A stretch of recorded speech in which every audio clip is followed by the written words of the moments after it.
নমস্কার বন্ধুরা, কাহিনী এআই এর আরও একটি গল্পে আপনাদের স্বাগত জানাই। হ্যাঁ, আজকের গল্পটা বেশ অন্যরকম। একটা বাড়ি, ১৩ নম্বর বাড়ি। রাতের বেলা সেখান থেকে ভেসে আসতো মানে একটা অদ্ভুত হাসির আওয়াজ। হাসির আওয়াজ রাতের বেলায়? হ্যাঁ, ঠিক তাই। প্রায় ধরুন রাত ১০টা নাগাদ প্রায় শোনা যেত। ব্যাপারটা বেশ রহস্যময় হয়ে উঠেছিল। তা তো বটেই। তো এই হাসির রহস্যটা কি সেটা জানতেই গোয়েন্দা হুকা কাশি আর রঞ্জিত পদ্মার দুজনে মিলে ওই ডাকবাংলোটার দিকে রওনা দিয়েছিলেন। আচ্ছা, তো যাওয়ার পথে কি রঞ্জিত পদ্মার কিছু জিজ্ঞেস করছিলেন? হ্যাঁ, করছিলেন। সিঁড়ি দিয়ে নামার সময় রঞ্জিত পদ্মার হুকা কাশিকে জিজ্ঞেস করলেন, আচ্ছা, ওই ১৩ নম্বর বাড়িটা নিয়ে যে এত গল্প শোনা যায় তার মধ্যে সত্যি কতটা? মানে লোকের মুখে মুখে যে গল্পগুলো ঘোরে আর কি। ঠিক।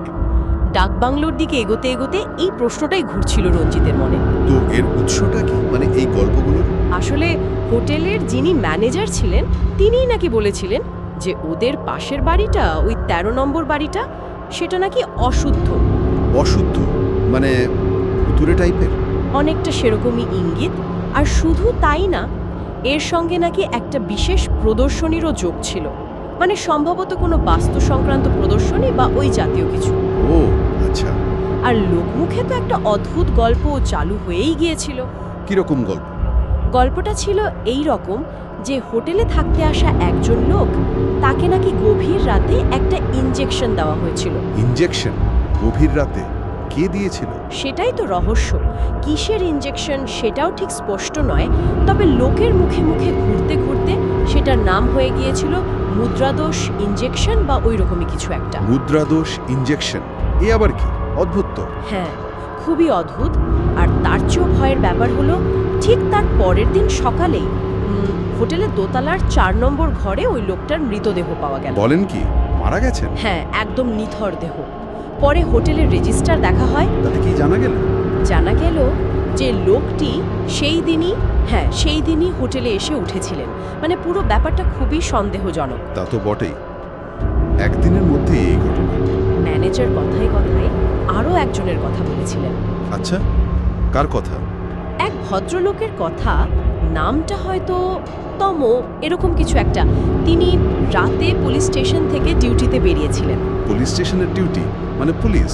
না না, ঠিক তা নয়।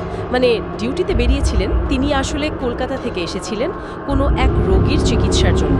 ও, চিকিৎসার জন্য? হ্যাঁ, কিন্তু এখানে এসে রোগীর যিনি স্ত্রী তিনি অসুস্থ হয়ে পড়েন, তাই বাধ্য হয়ে ভদ্রলোককে সেদিন হোটেলেই থেকে যেতে হয়। আচ্ছা, কিন্তু এই ভদ্রলোকের সাথে আগের রাতের ওই মৃত্যুর ঘটনার কোনো যোগসূত্র? না, মানে সরাসরি কোনো যোগসূত্র পাওয়া গিয়েছিল কিনা সেটা পরিষ্কার নয়। শুধু এইটুকুই জানা গিয়েছিল যে তিনি কলকাতা থেকে এসেছিলেন, রোগীর স্ত্রীর অসুস্থতার জন্য হোটেলে ছিলেন আর রাতে ডিউটিতে বেরিয়েছিলেন। ব্যাপারটা তাহলে বেশ জটিল। অনেকগুলো সূত্র যেন মিলেমিশে যাচ্ছে, আবার যাচ্ছেও না। ঠিক তাই, রহস্যটা কিন্তু রয়েই গেল। গল্পটি ভালো লাগলে ভিডিওটি অবশ্যই লাইক এবং আমাদের চ্যানেলটি সাবস্ক্রাইব করবেন। খুব শীঘ্রই আবার ফিরব নতুন একটি গল্প নিয়ে। আজ তাহলে আসি, ভালো থাকবেন।